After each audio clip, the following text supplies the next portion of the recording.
Welcome to the Geekz 31 Days of Horror for Halloween. This is Lil. And this is Steve. And tonight we're reviewing Frankenhooker from 1990. I apologize to everyone if you do decide to go watch this. This is my fault. I remembered something totally different. There were scenes I remembered, but I thought it was more of a horror film, not whatever we got here. So, Frankenhooker. Medical student sets out to recreate his decapitated fiancée by building her a new body made out of Manhattan street prostitutes.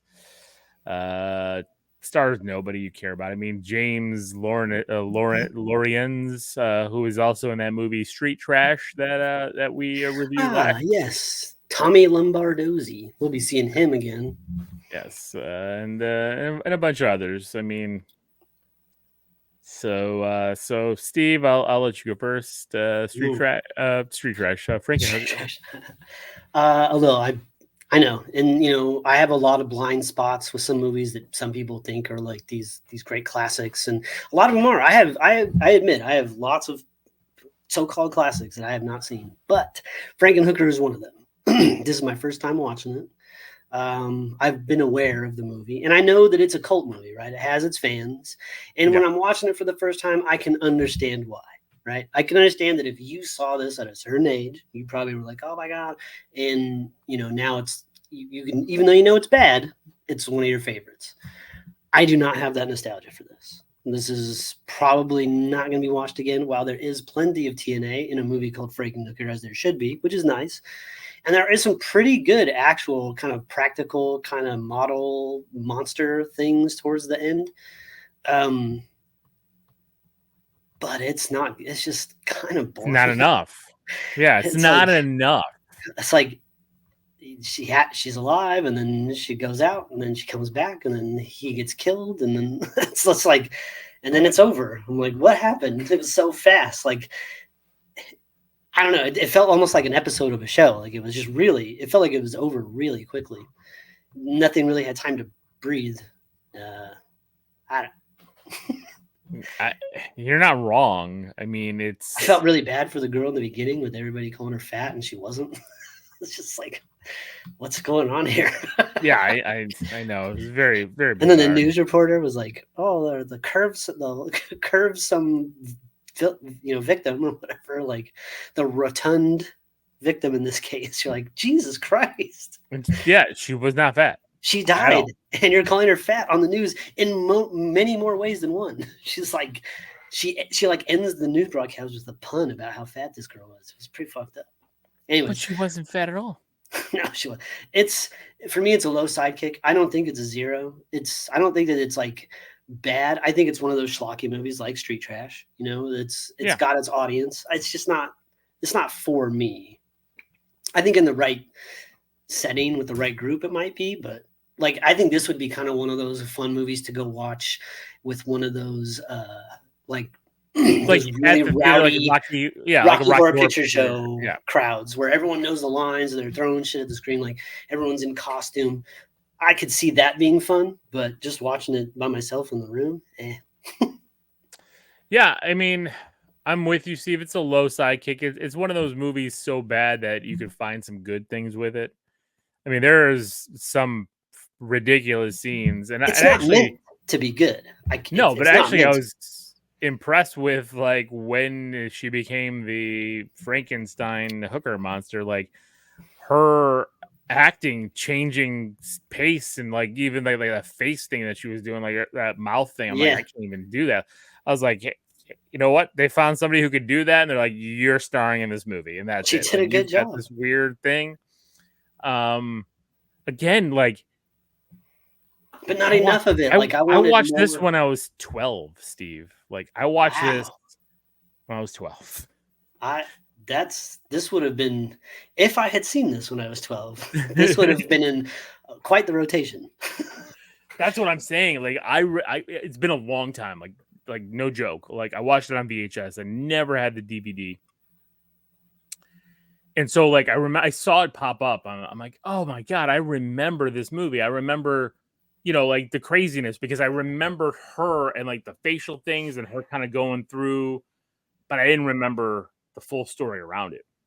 And the main actor, who again in Street Trash, he had like 5 minutes of screen time. He actually, I think he was one of the writers of Street Trash.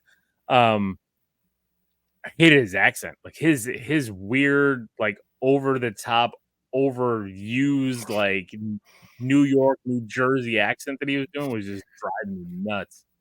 Um, and then, like you said, like it took so long for us to get to the Frankenhooker part, and it's like, yeah, it was fun, of course. The TNA scene with him measuring everybody and like, oh my god, this is so good, this is so good, yeah, hilarious. And then them all, exploding. Spoilers. Spoilers.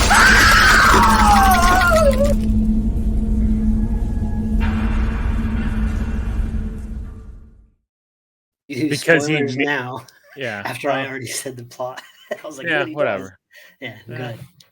Because They're he made exploding. them super crack. Oh like my god, the super crack. there's a whole subplot of their pimp giving them crack, and our main character Zorro. Jeffrey, Zorro, he was hilarious. I thought he's crying. He's like, oh, my bitches blew up. Their parts were everywhere. I thought that was hilarious. Like, there is some weird comedy to this movie. No, this is a comedy. That's what it is. Yeah. You can't take this as anything. You can't take this seriously at all. But then, I remember, oh, my bitches blew up. Because he's a bad actor, so it's just like, and then like all the drilling in his head. I gotta get a good idea, I gotta get some people got alcohol, some people got drugs. I gotta get the drill. Oh, it's just like, wow. What? Okay, I guess. Yeah, his mom talking to him about.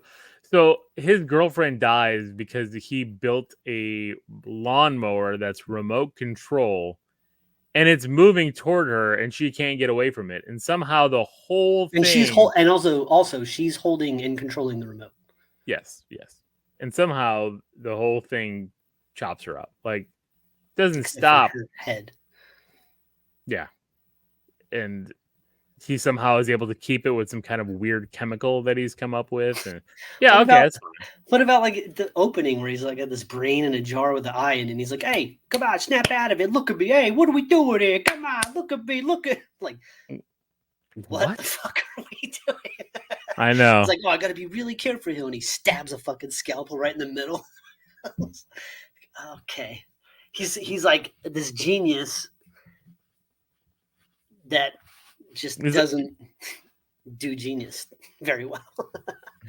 No, it's like take Good Will Hunting, where you have the genius, janitor, and give him a real thick New York accent, and have him do some really dumb things, even though he's a genius and he can bring someone back to life, but he just does some dumbass things. And instead of going and grave robbing, he decides to take exploded hooker parts and build his fiance back. And there's the end. And then he dies. He gets his head chopped off. And then the Frankenhooker. Yeah, Zorro comes back out of nowhere, chops his head off. I was like, damn. Yeah, with him. That was machete. Quick. Yeah. And all the hooker parts that he didn't use are still in this freezer thing in the chemical bath, and they make some kind of mutated monster. Like, one had a mouth at the bottom of her torso. Yeah, and it was like walking around with like the boobs on the bottom. Yeah, it was very bizarre, very bizarre. So that's it. Then she brings him back to life. Yeah, on a female body because genius. That she's also a genius that can do this. Yeah, yeah. She can't walk in a straight line, but she can perform. Again, I know I'm like, oh come on, that's the point of it. It's wacky. And if that's working for you, then I get it. But it's not. I don't know. It's hard to. You know what? This is why we don't review comedies, Lou. This is why, because like if it works for you, it's the best thing you've ever seen, and if it doesn't, then you're just like bored.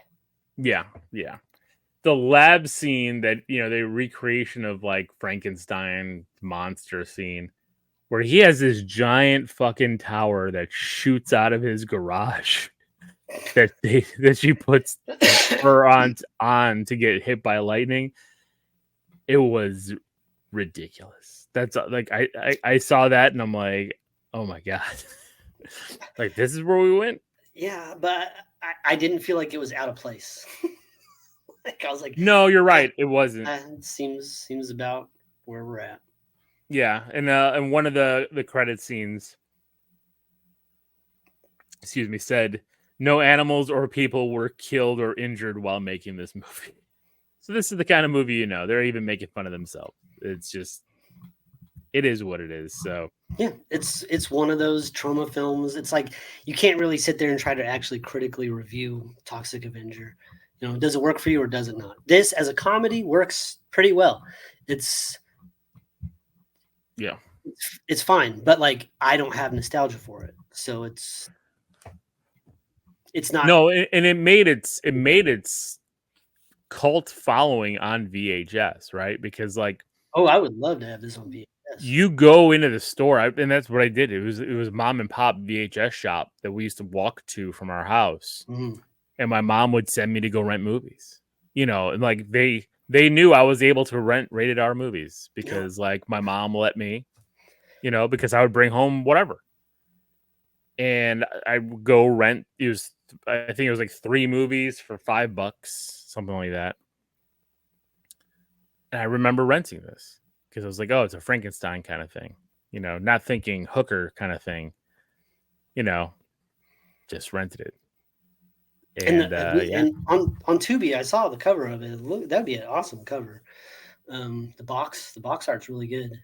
And you know what's funny is like as we're sitting here talking about it, and I was just like, I didn't really like it. It was kind of the more I'm thinking about it as a comedy, the more it's better. The more it's working for me. I'm just like, it's as we're talking about it and dissecting it, I'm like, yeah, that was dumb, but like that's the fucking point. Like it's all kind of.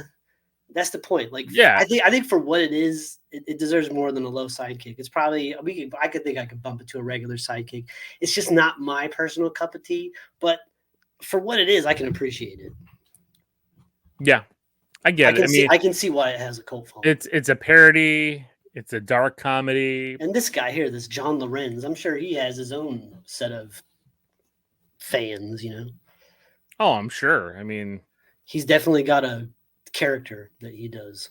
Yeah, for sure. So there you go, Frankenhooker. I mean, it's on Tubi. I think it's also on Peacock. It's a bad movie, but it's fun. It's fun.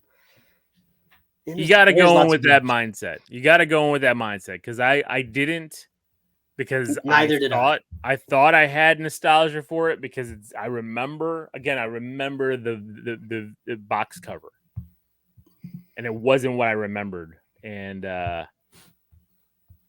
it kind of threw me off. I guess that's what it was. It threw me off. So, all right, well, that's it for tonight. Thank you guys for listening. Thank you for your support. This is Alil. And this is Steve. And until tomorrow night, everybody, keep it creepy.